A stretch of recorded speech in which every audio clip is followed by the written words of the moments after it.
Film की शुरुआत अजीत सिंह यानी धर्मेंद्र के किरदार से होती है, जो एक अनपढ़ ट्रक ड्राइवर है और अपनी माँ के साथ एक साधारण जीवन जीता है।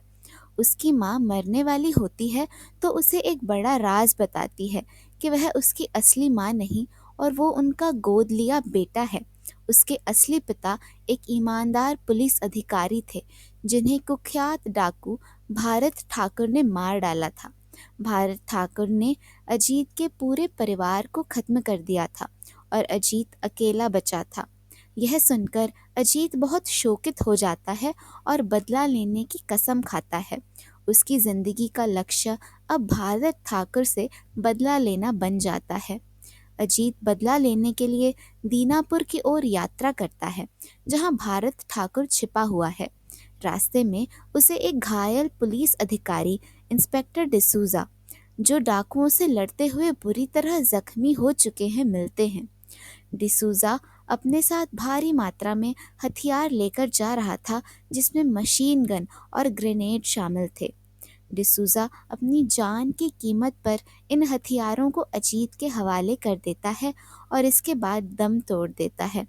अब अजीत के पास एक बड़ी शक्ति होती है, जो उसे अपने दुश्मनों से मुकाबला करने के लिए तैयार करती है।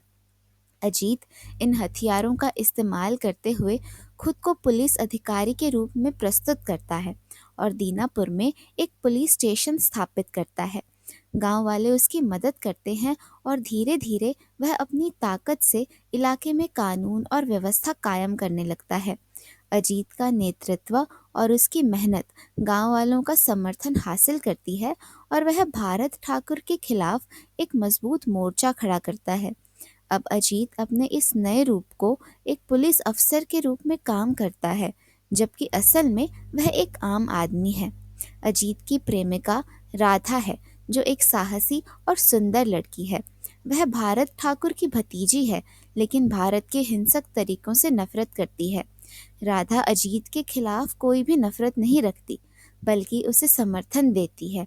वह चाहती है कि गांव में शांति हो और अजीत उसकी उम्मीदों का प्रतीक बन जाता है।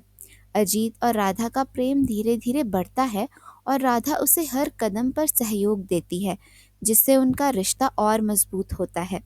भारत ठाकुर को अजीत की बढ़ती ताकत के बारे में पता चलता है। वह अजीत को खत्म करने के लिए अपनी चालें चलता है। वह चंडी नामक शराबी आदमी को एक जासूस के रूप में भेजता है, जो अजीत के पास काम करता है। चंडी डाकुओं के पक्ष में काम करता है और अजीत की योजनाओं की जानकारी भारत ठाकुर को देता है। चंडी का किरदार धोखे और चालाकी से भरा होता है, जो फिल्म में सस्पेंस और ट्विस्ट का कारण बनता है। अजीत सिंह और भारत ठाकुर के बीच संघर्ष और टकराव बढ़ता जाता है।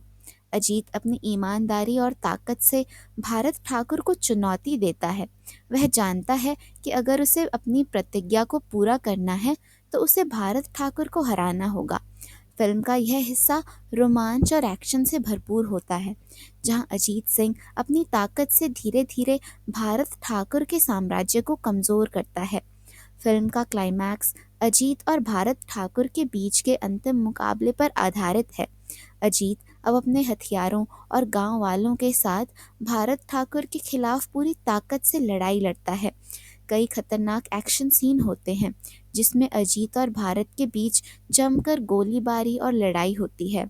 अंत में अजीत जीत जाता है और भारत ठाकुर को हराकर अपनी प्रतिज्ञा पूरी करता है। वह अपने परिवार की मौत का बदला लेता है और अपने वादे को निभाता है। अजीत और राधा के बीच प्रेम अब परिपक्व हो जाता है और वे एक नया जीवन शुरू करते हैं। अजीत ने अपनी प्रतिज्ञा पूरी की और अब वह शांति और सुख से अपना जीवन जीता है। फिल्म का अंत सकारात्मक होता है, जिसमें अजीत और राधा अपने भविष्य के प्रति आशावादी होते हैं। Thanks for watching. Channel subscribe करें और वीडियो लाइक करें।